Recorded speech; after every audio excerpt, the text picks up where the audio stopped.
कृषि आंदोलन में हम लोग चल रहे थे चंपारण सत्याग्रह।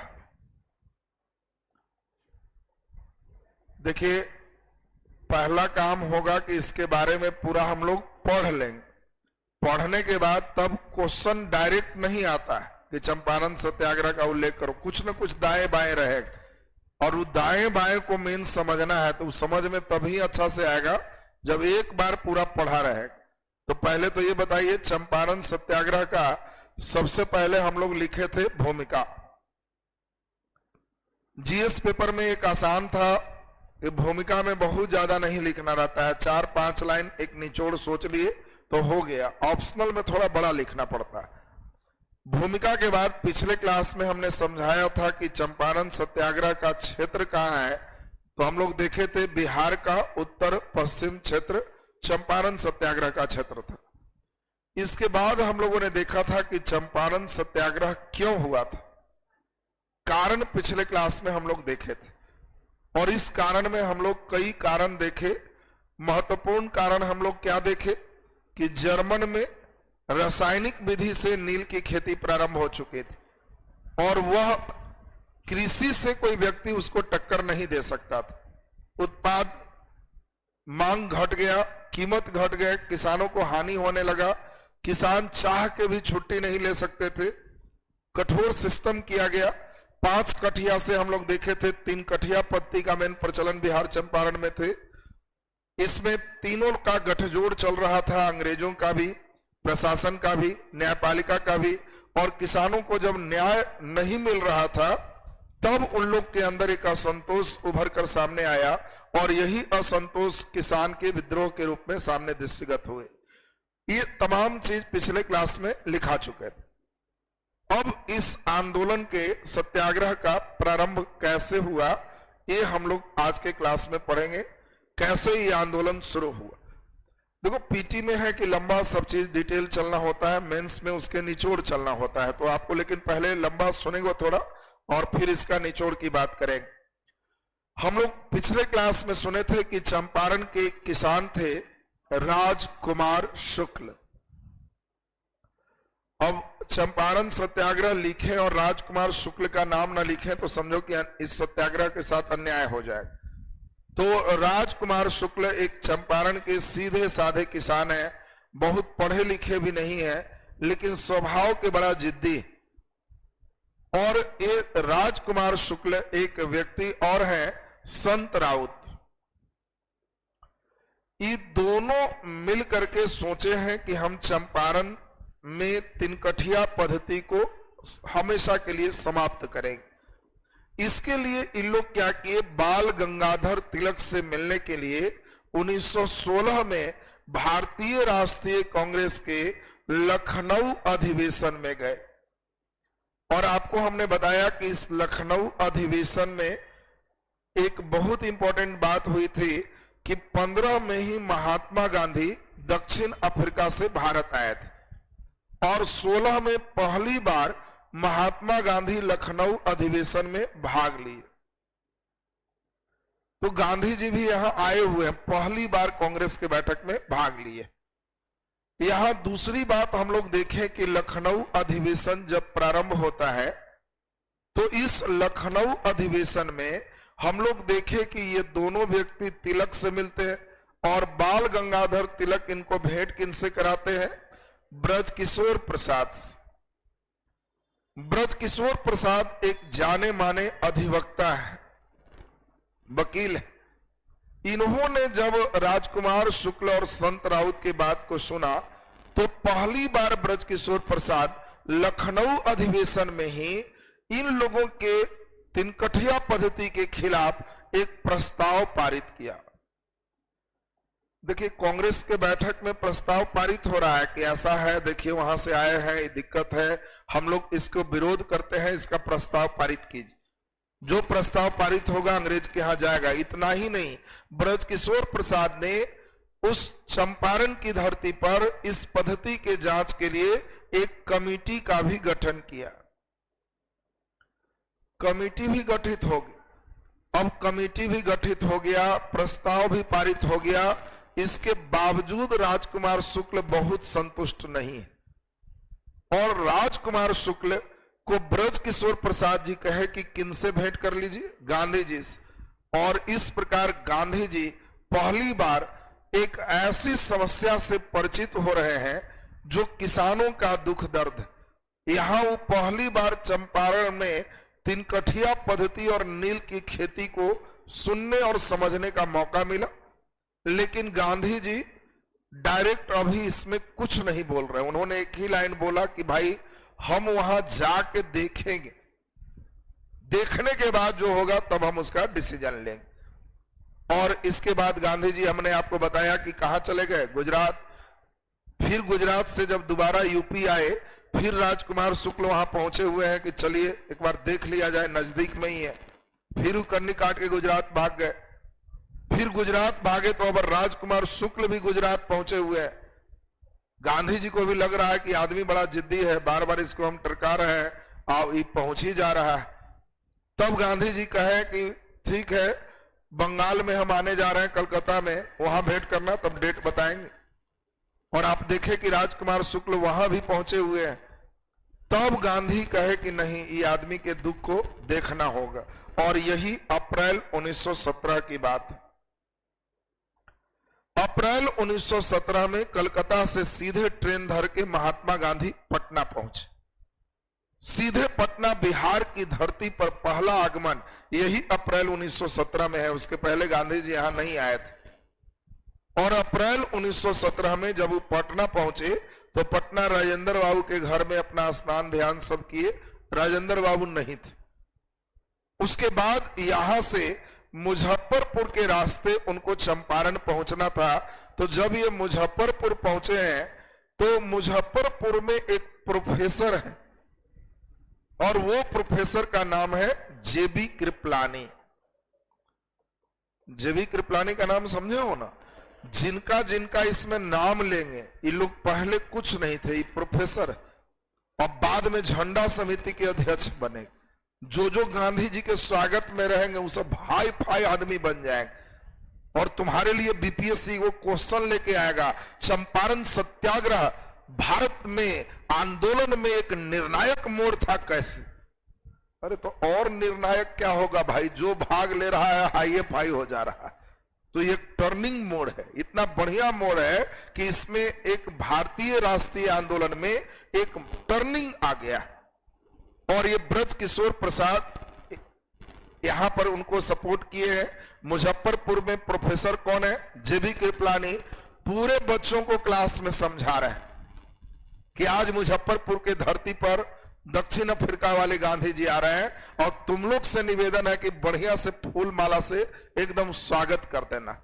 लड़कन तो एक बार चार्ज हो जाए तो बड़ी बढ़िया स्वागत हुआ हुआ सभी मार देता है। तो ये जेबी कृपलानी का मुजफ्फरपुर में इनके नेतृत्व में विद्यार्थियों ने गांधी जी का इतना बढ़िया स्वागत किया कि गांधी जी एकदम गदगद हैं। जेबी कृपलानी का पहला भेंट वहां पे, यही भेंट में राजेंद्र बाबू भी पहुंच गए हैं। उनको भी मालूम चला गांधी जी आए तो वो भी आए हुए। ब्रज किशोर प्रसाद भी पहुंचे हुए हैं। और इनका जब स्वागत खूब बढ़िया हो रहा है तब राजकुमार शुक्ल इनसे छुट्टी ले रहे हैं। राजकुमार शुक्ल कह रहे हैं कि सर आपको मुजफ्फरपुर में स्वागत है तो एक दो दिन रहिए, तब तक हम ऐसा करते हैं चंपारण में वहां हम परमिशन ले लेते हैं, क्योंकि बिना परमिशन के कोई सभा नहीं कर सकते। तो हम सभा के परमिशन ले लेते हैं कि परमिशन आपको दिया जाए, गांधी जी आ रहे हैं, अब आप आ ही रहे पीछे से, परमिशन लेके रहेंगे, बहुत बढ़िया हो जाएगा। अब देखिए राजकुमार शुक्ल कहां पहुंचे हुए हैं? चंपारण। एप्लीकेशन दिए हुए हैं परमिशन का। अंग्रेज देख रहा है कि गांधी आ रहा है तो जान के परमिशन रिजेक्ट कर दिया कि कोई सभा नहीं, हम समझ रहे हैं जान के उपद्रव भड़काने आ रहा है, यहां गांधी की एंट्री नहीं होनी चाहिए। अब गांधी को चंपारण की धरती पर प्रवेश करने के लिए एंट्री की इजाजत नहीं मिलती। ये खबर बेचारे राजकुमार शुक्ल मुरझाए हुए हैं। गांधी जी जब चंपारण पहुंचने जा रहे हैं तो वहां खबर दिए कि जी परमिशन नहीं मिला। गांधी कहे कि कोई बात नहीं है, परमिशन नहीं है ना, हमको जेल भेजेगा, हम सभा लेकिन करेंगे, हम तुम्हारे समस्या को सुनेंगे। और ये जब सुना तो गांव वाले लोग और भीड़ लगा लिए। गांव वाले जाने कि मेरे लिए आया है और इसको प्रशासन रोक रहा है, अब फिर भी तैयार है, तो समझ ही रहो कितना भीड़ लगे।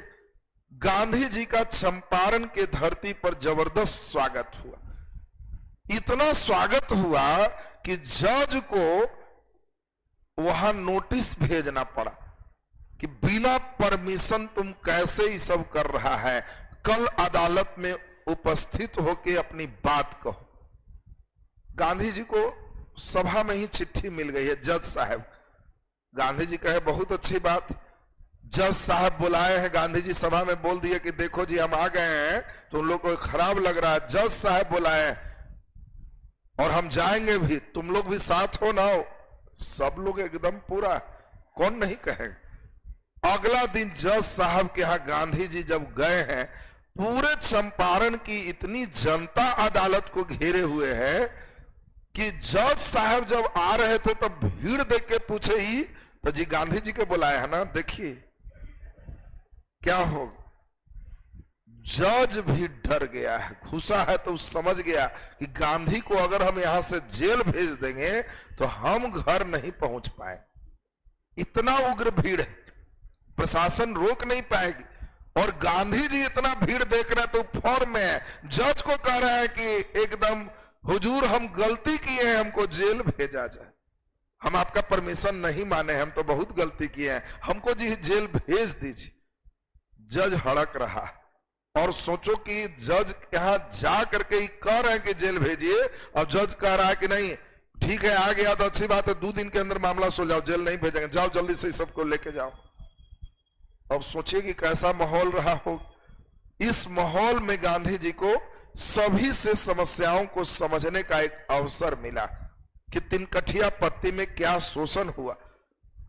इस पद्धति में हाल में ही जान के अंग्रेजों ने एक और टैक्स बढ़ा दिया था। अब एक तो ऐसे ही टैक्स हाई है, टैक्स और बढ़ा दिया, किसान को छुटकारा नहीं ले सकते थे, बहुत सारी बात थी। और इन सभी बातों को लेकर के जब गांधी जी गवर्नर से मिले तो ऐसा एक आंदोलन का माहौल तैयार हुआ। आज तक भारत में वैसा माहौल ही नहीं बना। आज तक एक ही चीज था, नरम चाहे गरम। नरम का मतलब एकदम हुजूर सेवा में श्रीमान, नहीं देंगे तुमको हम ये चीज, कोई बात ना सर आप मना कर रहे हैं तो नहीं करेंगे, छोड़ दी। गरम, गरम का मतलब नहीं देगा तो ठहरो, हम पटक के दिखाते हैं, बम पटक दिए, गोली पटक दिए, 10 को धरा गए, जेल गए, खत्म हो गए। दोनों में कोई काम नहीं हो रहा था। गांधी जी नरम गरम के बीच में सत्याग्रह एक नया शब्द लाए हुए, और इसीलिए गांधी का पहला सत्याग्रह चंपारण सत्याग्रह। सत्याग्रह का मतलब गांधी कहते हैं कि हम पहले समझ लेंगे कि हम सत्य बात के लिए, हम गलत के लिए नहीं है, हम सत्य के तरफ से हैं, और उसके लिए हम तभी सत्याग्रही हो गए जब मन में डर नहीं रहेगा। जो होगा हम करेंगे तो करेंगे, क्योंकि ये सही चीज है, चाहे हमारा प्राण ही क्यों नहीं चला। सत्याग्रह का मतलब यह है कि हम सत्य के लिए ऐसा आग्रह करेंगे कि मेरा प्राण भी जाएगा तो हम डरने उड़ने वाले नहीं। गांधी जी को नोटिस गया हुआ है कि नहीं आना है, और कह रहे हैं कि सत्य है, वहां का हम समस्या सुनेंगे, आएंगे तो आएंगे, अरेस्ट करोगे तो करोगे, हम उस सब डरते नहीं है। ये सत्याग्रह, यही सत्याग्रह। सत्याग्रह का मतलब खाली बैठ के भूखले प्यासते बैठना नहीं। चंपारण सत्याग्रह में गांधी जी अनशन पर नहीं बैठे, यहां भीड़ से वो एकदम रिचार्ज, और इतनी भीड़ है कि गवर्नर को भी कहना पड़ा कि ठीक है भीड़ लेके मत घूमी, हम चंपारण के तिनकठिया पद्धति के जांच के लिए एक कमेटी का गठन करते हैं। और एक कमेटी किसके अध्यक्षता में? एफजी सलाई। एफजी सलाई के अध्यक्षता में एक कमेटी बनती है। बात समझना, एबीसीडी पढ़ोगे तो पहले एफ की पहले जी, जल्दी बोलो एफ, तो इसलिए एफ के बाद जी, और बाकी सलाई। तो एफजी सलाई के अध्यक्षता में तिनकठिया पद्धति के जांच के लिए अंग्रेज एक कमेटी बना रहा, क्योंकि नीलहे कहता था हुजूर हम सही कर रहे हैं, किसान बदमाशी कर रहा, किसान कहता था कि हम सही कर रहे हैं, वो बदमाशी कर रहा। तो गवर्नर कहे कि एफजी सलाह के कि आप हेड रहिए और आपकी अध्यक्षता में एक जांच कमेटी बना रहे हैं। इसमें सबसे अच्छी बात थी कि गांधी को भी सदस्य बनाया गया कि जहां जहां जांच में जाएगा आप भी जाइए, देखिए तो का तो गड़बड़ हो रहा है।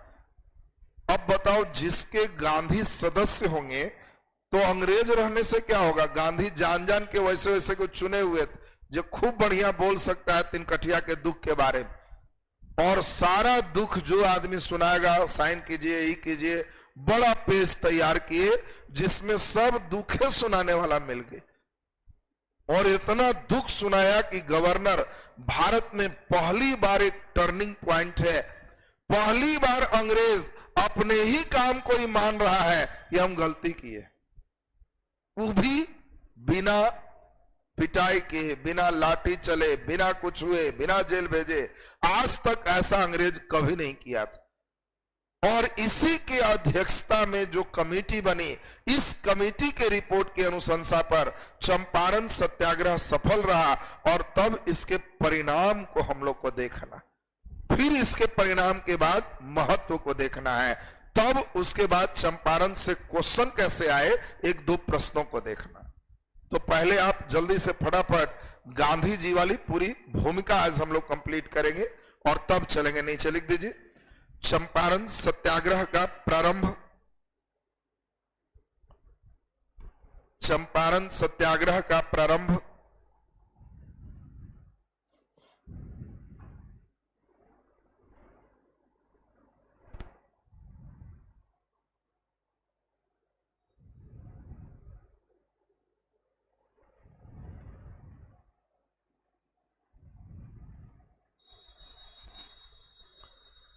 चंपारण सत्याग्रह का प्रारंभ डैश देके लिख दीजिए।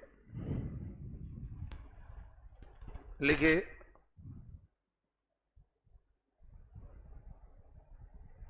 लिखिए, तिनकठिया पद्धति से शोषित किसान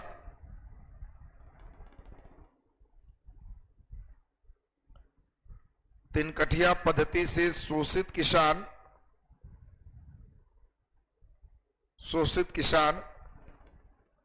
की आवाज बनकर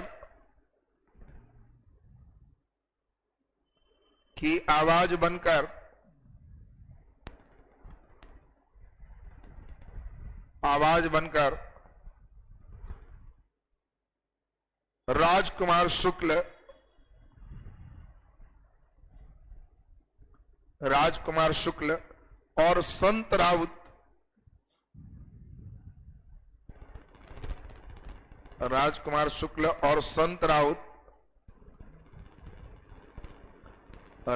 शुक्ल और संत राउत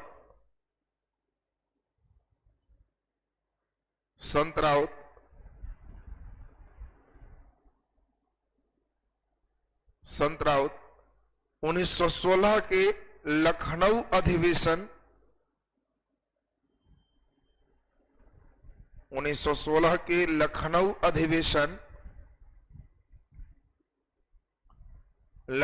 अधिवेशन में पहुंचे।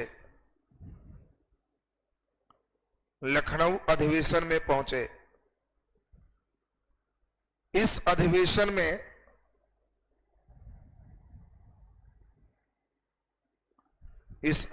में इनकी समस्याओं को प्रमुखता दिया गया। इस अधिवेशन में इनकी समस्याओं को प्रमुखता दिया गया। इनकी समस्याओं को प्रमुखता दिया गया।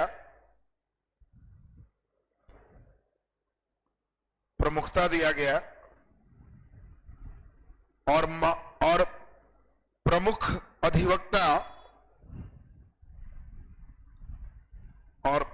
अधिवक्ता ब्रजकिशोर प्रसाद के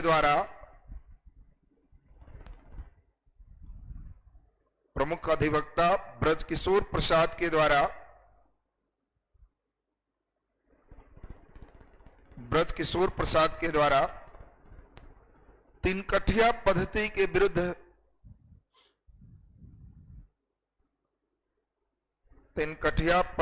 विरुद्ध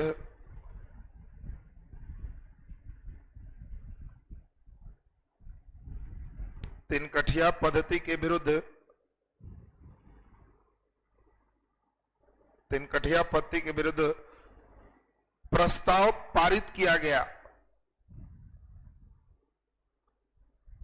प्रस्ताव पारित किया गया।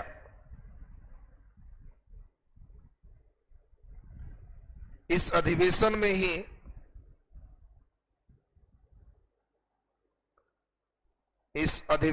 ही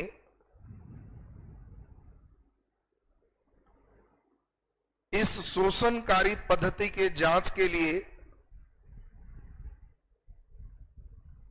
इस शोषणकारी पद्धति के जांच के लिए इस शोषणकारी पद्धति के जांच के लिए कमेटी गठन की बात पारित की गई। कमेटी गठन का भी प्रस्ताव पारित किया गया। कमेटी गठन का भी प्रस्ताव पारित किया गया।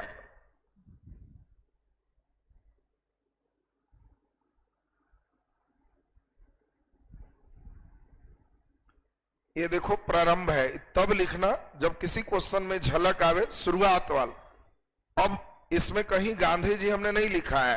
कई बार क्वेश्चन ये डायरेक्ट आता है कि चंपारण सत्याग्रह में गांधी जी की भूमिका पर प्रकाश डालो, तो ये सब का जरूरत नहीं है, डायरेक्ट गांधी पे सीधे आएंगे। ये सब तब देखो क्वेश्चन का नेचर बदलते रहता है ना, इसलिए हम तुमको डिटेल में चल।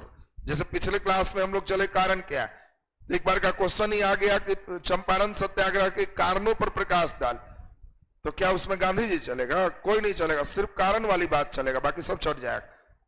2 पेज में आंसर ही तुमको करना रहता है, और हम लोग जो चलेंगे डिटेल फॉर्म में चलेगा तो 4-5 पेज जाएगा। फिर क्वेश्चन के नेचर के अनुसार से कुछ उसमें पार्ट आएगा, कुछ पार्ट छोड़ना रहेगा, तो तुमको खुद से तय करना है। तो अभी शुरुआत कभी भी कहेगा कि चंपारण सत्याग्रह के शुरुआत और गांधी जी के नेतृत्व पर प्रकाश डालें, तो शुरुआत के लिए फिर लिखना पड़ेगा तुमको। अब गांधी जी आएंगे तो नीचे लिख दीजिए चंपारण सत्याग्रह में महात्मा गांधी का नेतृत्व। चंपारण सत्याग्रह में महात्मा गांधी का नेतृत्व। चंपारण सत्याग्रह में महात्मा गांधी का नेतृत्व।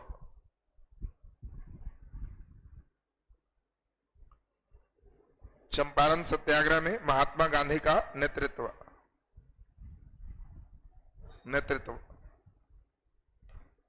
चलिए सभी लोग खूब बढ़िया से सुनो। देखो पीटी में ये सब कहानियों का काम है, मेंस में कहानी की आवश्यकता नहीं। अब ऐसा नहीं कहेंगे कि राजकुमार शुक्ल गुजरात गए थे, कलकत्ता गए थे, फिर आए थे, फलाना आए थे, ये सब नहीं करने की आवश्यकता।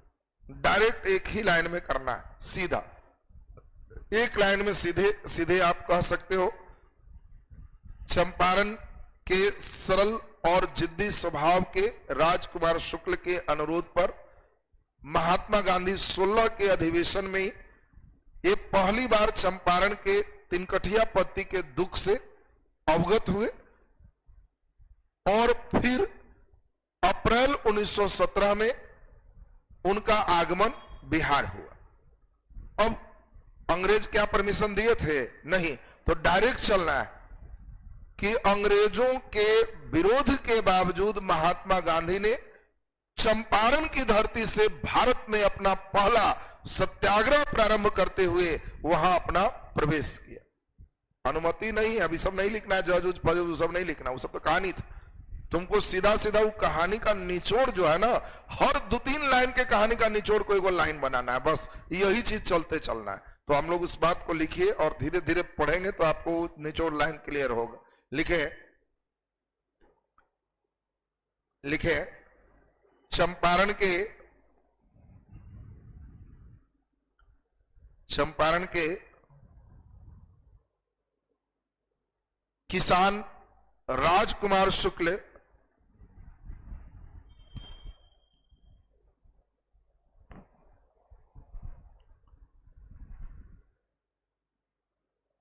चंपारण के किसान राजकुमार शुक्ल के द्वारा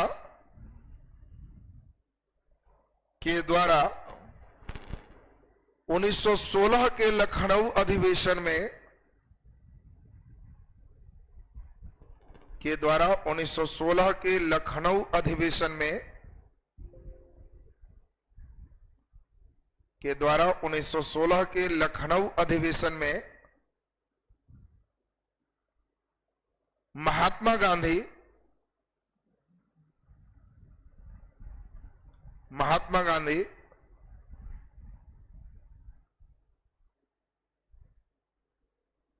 गांधी नील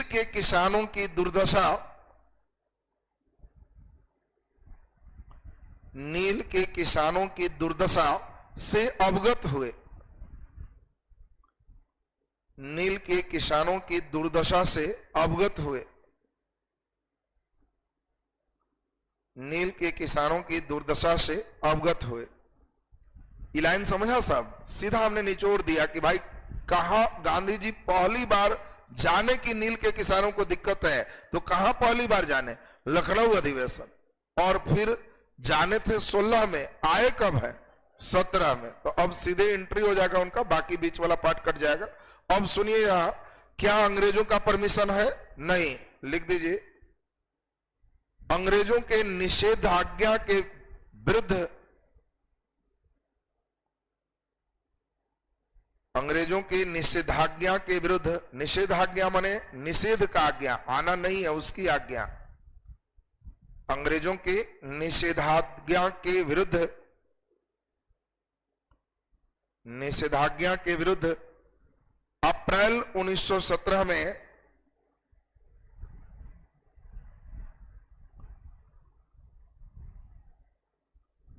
अप्रैल 1917 में महात्मा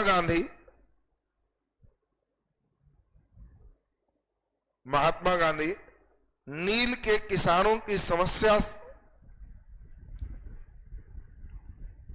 नील के किसानों की समस्या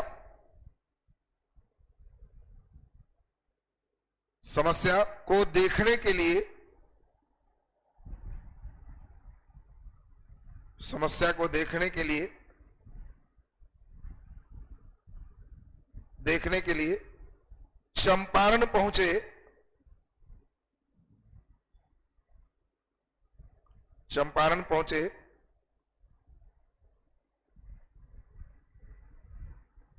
महात्मा गांधी का यह भारत में प्रथम सत्याग्रह रहा। महात्मा गांधी का यह भारत में प्रथम सत्याग्रह रहा। महात्मा गांधी का यह भारत में प्रथम सत्याग्रह रहा। प्रथम सत्याग्रह रहा।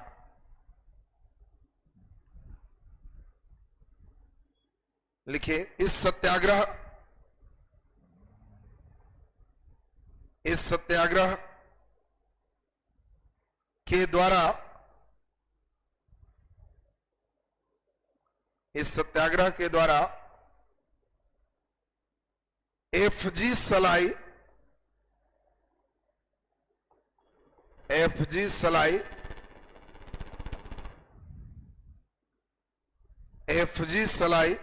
के अध्यक्षता में, एफजी सलाई की अध्यक्षता में तिनकठिया पद्धति के जांच के लिए, एफजी सलाई की अध्यक्षता में तिनकठिया पद्धति के जांच के लिए, तिनकठिया पद्धति के जांच के लिए एक कमेटी का गठन किया गया। एक कमेटी का गठन किया गया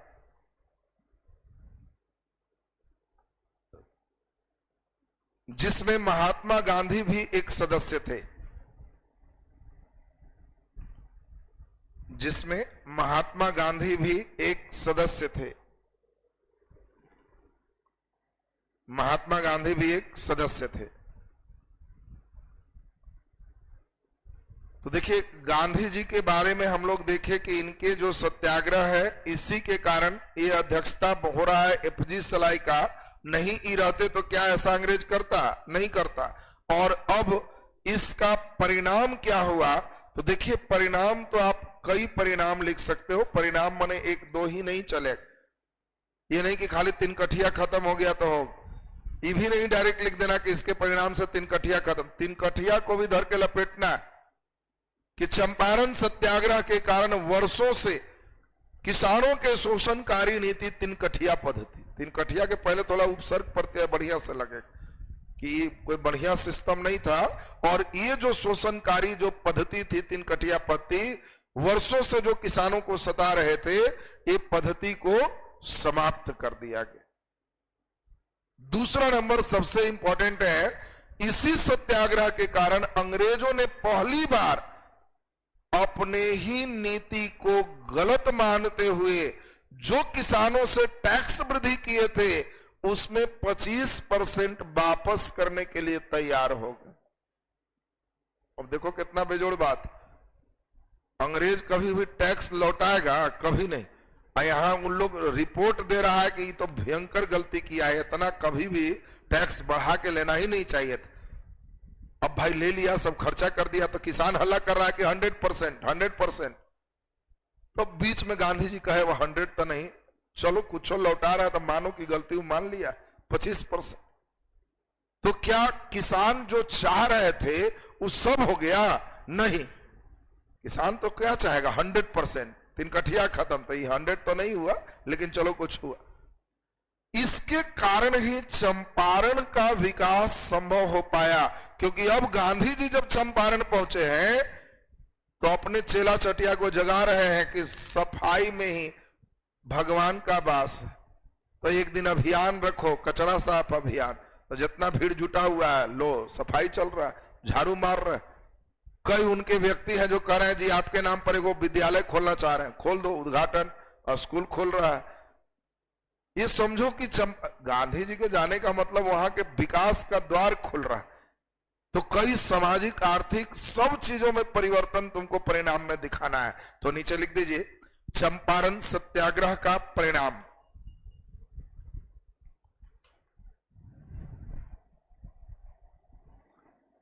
चंपारण सत्याग्रह का परिणाम।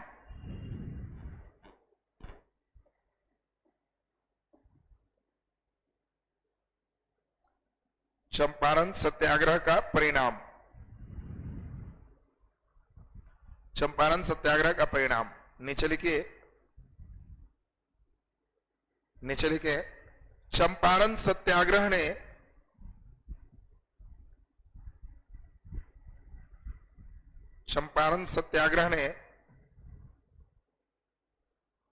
यद्यपि किसानों के समस्याओं का 100% निदान नहीं किया,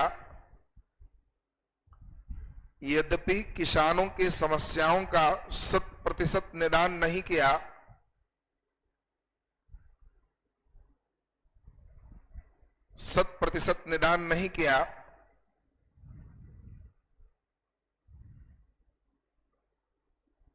फिर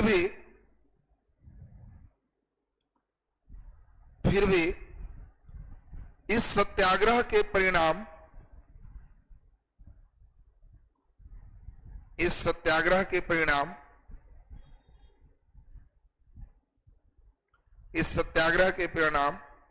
किसानों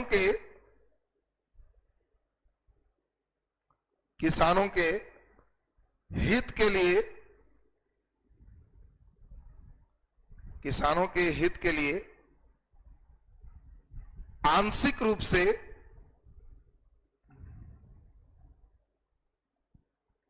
किसानों के हित के लिए आंशिक रूप से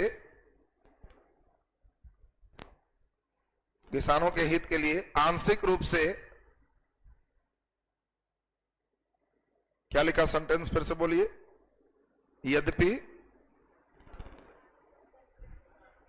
यद्यपि किसानों का 100% निदान नहीं हुआ, फिर भी इस सत्याग्रह के द्वारा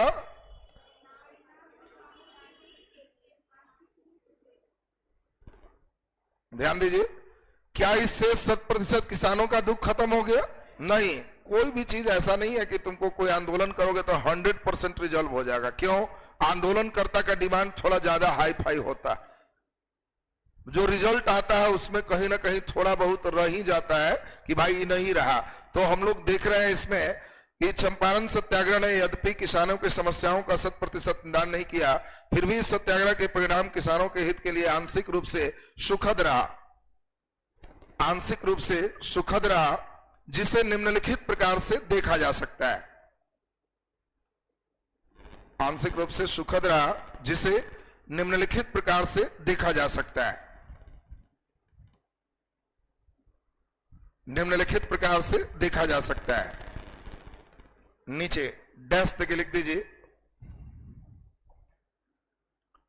निम्नलिखित प्रकार से देखा जा सकता है।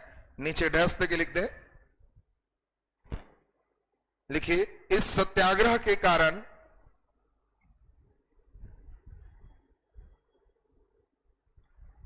इस सत्याग्रह के कारण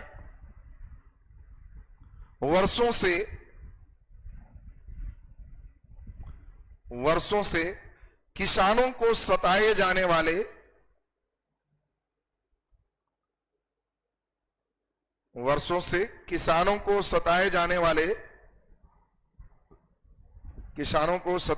वाले शोषणकारी नीति, तीन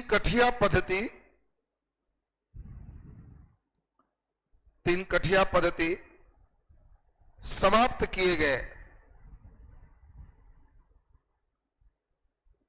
तीन कठिया पद्धति समाप्त किए गए। तीन कठिया पद्धति समाप्त किए गए। नीचे डैश देके लिखिए, इस सत्याग्रह के परिणाम स्वरूप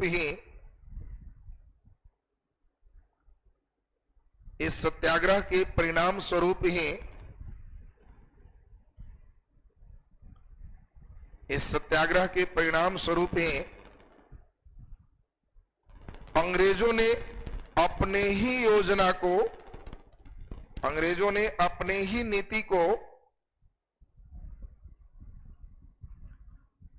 अपने ही नीति को गलत स्वीकार किया। अपने ही नीति के कर दो, अपने ही नीति के गलती को सुधार जो है, अपने ही नीति के गलती को माना, अपने ही नीति के गलती को माना और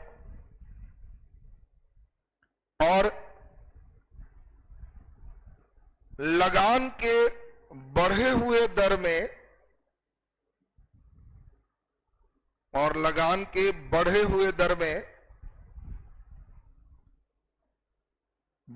दर में 25% या 1/4 भाग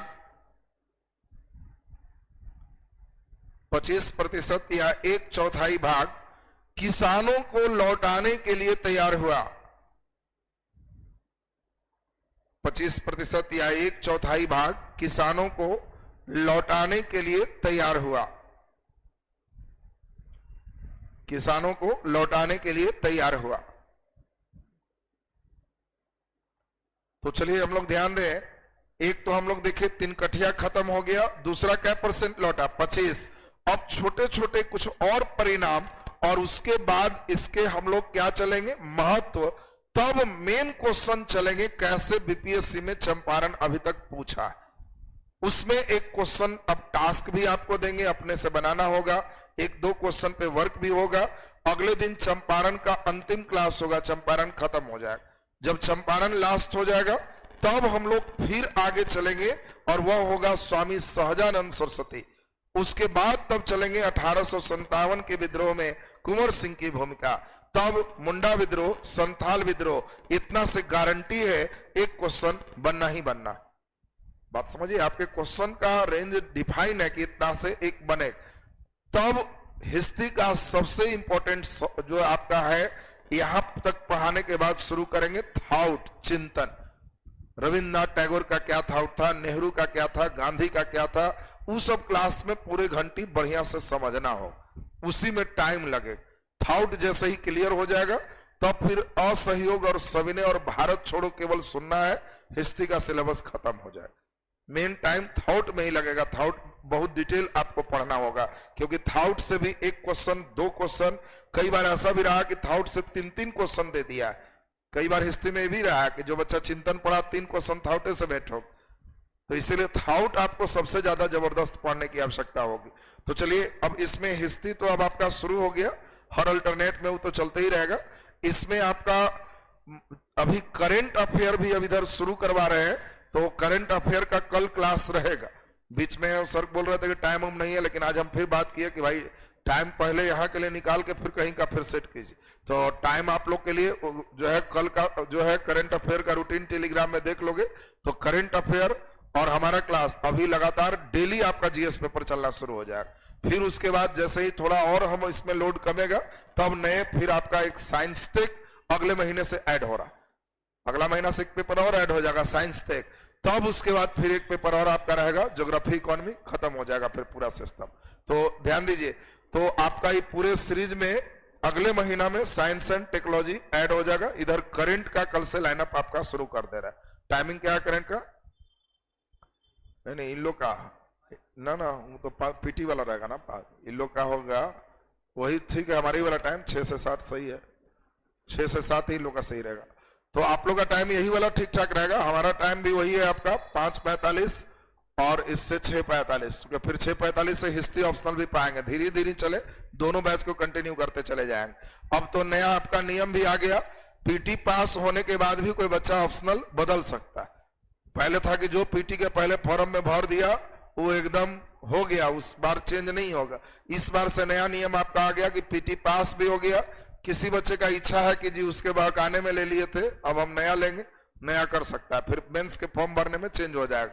पहले मेंस के फॉर्म भरने में कंप्यूटराइज भी भरिए, हार्ड कॉपी भेजना होता था, अब हार्ड कॉपी उपी भेजना नहीं है, जो भर दिए हो गया। वो आपको हार्ड कॉपी सब चक्कर में उसको शिथिल किया गया। कई नियम इधर बदला, तो उस पर एक बढ़िया से एक वीडियो बना देंगे कि क्या क्या इधर नियमों में बदलाव कुछ हुआ है, उसको मेन दृष्टिगत करोगे। चूंकि आपके बीपीएससी के अध्यक्ष नए बने, हर व्यक्ति जो नया, तुम ही को कहीं नया बनाएंगे तो थोड़ा बहुत फुरफुर करोगे कुछ दिन के लिए, फिर धीरे धीरे पुराना होगा तो ठीक हो जाएगा। तो उसी क्रम में आप लोग का पहला चेंज हुआ कि 2 बार एग्जाम लेंगे 2 डेट में, तो एगो फुरफुर ये हो गया। दूसरा, दोनों में अलग अलग डेट एग्जाम है तो परसेंटाइल का निर्धारण होगा, स्केलिंग किया जाएगा। बीपीएससी में कई चीज अब नया जुड़ गया है, तो ये सब चीज थोड़ा सा कई नए सिस्टम जो जुड़े हैं उसको भी आपको समझना होगा। तो उस पर एक वो निश्चिंत दिन ही वीडियो बना दिया जाएगा जिसमें परसेंटाइल क्या है, स्केलिंग क्या है, 2 डेट में होने से क्या होगा, 2 डेट में होने से लाभ है कि हानि है? हानि है, भाग भरोसे हो जाएगा। कई लोग का भाग खराब है तो अच्छा नंबर ला के भी स्केलिंग में ठोक पीट के नीचे किया जाएगा। कई लोग का भाग एकदम अच्छा है तो कमो नंबर लाएगा तो ठोक पीट के ऊपर कर दिया जाएगा। तो वो स्केलिंग में थोड़ा खराबी तो होगा ही, लेकिन फिर भी अब जो होगा आपको तो उसके अनुसार ही चलना होगा, उस सिस्टम के अनुसार चलेंगे हम लोग। तो इसमें कल भी क्लास होगा करंट अफेयर का, परसों हमारा क्लास फिर आगे कंटिन्यू होगा। तो आज अभी आपका यहीं तक, इसके बाद हिस्ट्री